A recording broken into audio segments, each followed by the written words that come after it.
De 5 a 12 mil anos atrás, o nível do mar subiu e desceu várias vezes e criou esses bancos de areia. A Restinga é um grande jardim. Ela tem a beleza, ela tem a especificidade, tem flores, tem frutos. Ela tem uma qualidade ímpar, não apenas como fator importante do processo de recuperação ambiental, mas também na busca de uma nova estética do paisagismo.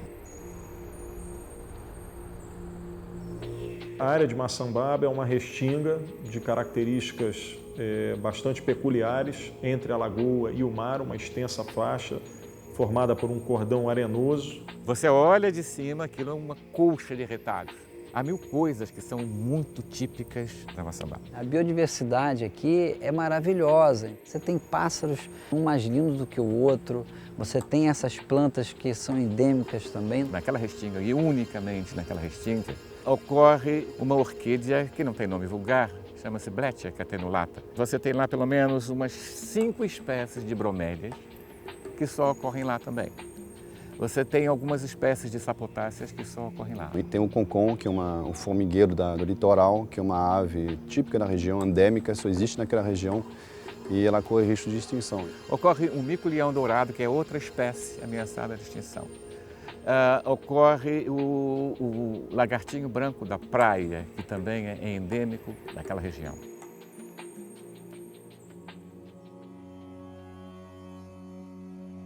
Se você conversar com pescadores da região, você vai descobrir que, na verdade, a restinga é coisa de uma farmácia. Você pode se alimentar com ela, se curar com ela, fazer artesanato com ela.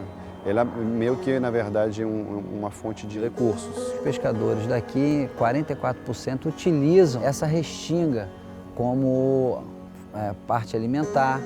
Eles utilizam também como inovação tecnológica, que são as agulhas de rede, são com remendo para canoa.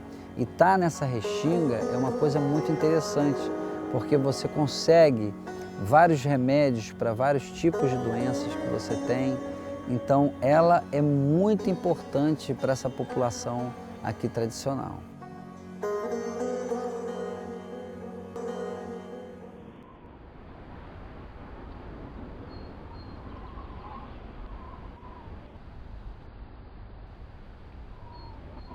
A restinga, embora ela tenha exatamente o mesmo valor ecológico e a mesma importância de outras comunidades do sistema vegetal atlântico, como o mangue e a própria Mata Atlântica, ela tem se mostrado menos protegida e mais vulnerável. Você mexe um pouquinho num sistema de dunas, você coloca aquelas dunas em movimento tranquilamente. Aquilo é muito pontuado de ambientes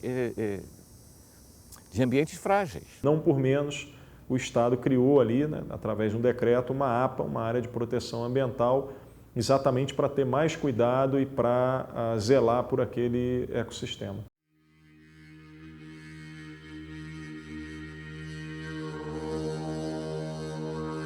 Quando você cria uma APA, uma área de proteção ambiental, pressupõe que ela tenha um manejo diferenciado com um viés ambiental. Só que essas áreas de ocupação nunca foram muito obedecidas, não foram seguidas e não foram ocupadas da forma como estavam prescritos no decreto de criação da APA. Do mesmo jeito que os cientistas tomam conhecimento das preciosidades que eles podem ir lá estudar dentro das suas especialidades, também corre em paralelo a propaganda do ambiente bonito que aquilo é, da praia magnífica que é, e isso atrai as pessoas de modo geral. Hoje o asfalto atravessa o banco de areia. Esse apelo turístico de toda aquela região, e mais até para frente, de toda a região dos lagos, foi muito mais acentuada e muito mais facilitada depois da construção da Ponte Rio-Niterói. A Ponte Rio-Niterói abriu um caminho para o turismo.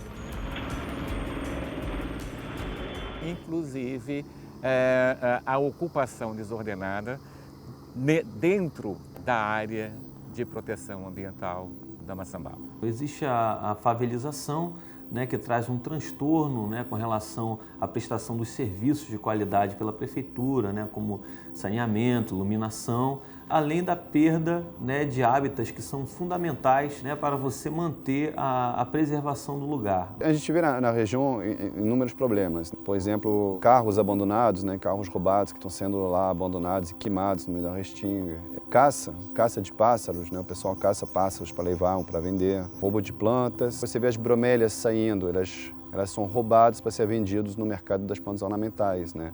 Orquídeas também. Tem um problema que a maioria dessas ocupações não tem coleta de lixo, então a pessoa acaba jogando o lixo dentro da restinga. Então cada uma dessas pequenas intervenções acaba gerando um grande impacto em cima da restinga, né? Poluição das lagoas, remoção da vegetação, erosão do solo. Mesmo sendo área de preservação, às vezes, por falta de fiscalização, essa área se torna sempre com especulação imobiliária, devastando toda aquela restinga naquele local e nossos filhos não têm o que ver amanhã.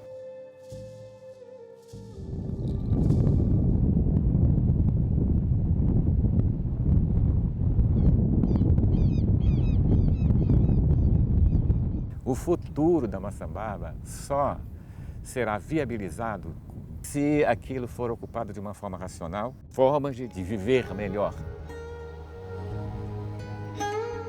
A Raudo precisa crescer de forma ordenada, a Raudo precisa crescer com qualidade, até no que a gente prega muito, que é a geração de emprego e renda. Todo esse processo de planejamento com bases em princípios ecológicos, ele tem como resposta, certamente, a valorização do meio ambiente, da paisagem, que nada mais é do que o habitat do homem.